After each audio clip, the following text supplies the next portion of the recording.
حلاوتك هوا الحين صح وصار.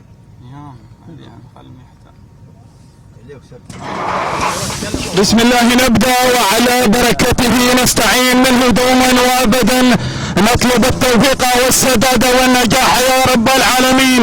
اذا مشاهدينا الكرام تعلن انطلاقة الشوط ال15 للابكار المفتوح. مسافة المقررة هي 1500.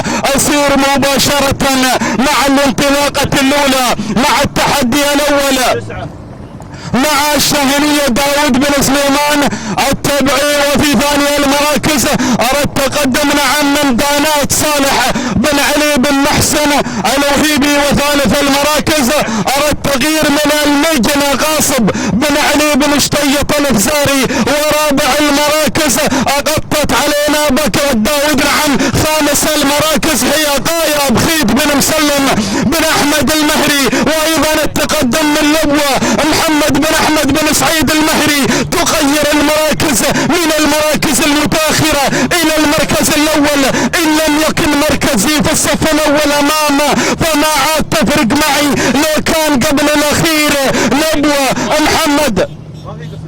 محمد بن أحمد بن سعيد المهري. والعصاف الابطان 300 و400 ولكن القادم احلى. وصلت الشاهنية احمد بن محمد بن حميد الغفيلي.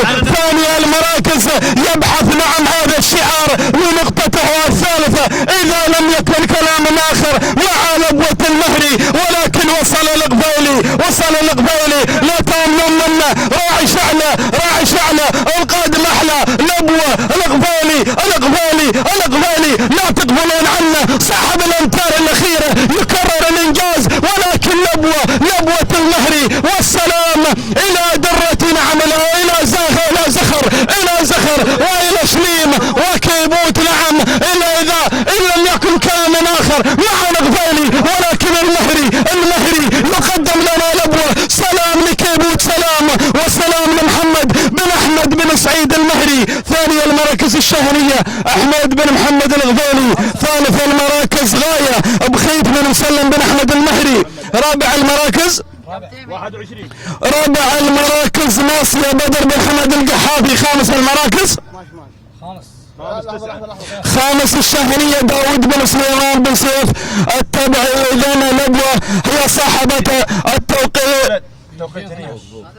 لبوة صاحبة التوقيت 12 دقيقتين و12 ثانية و12 جزوا من الثانية. تهانينا والنموذج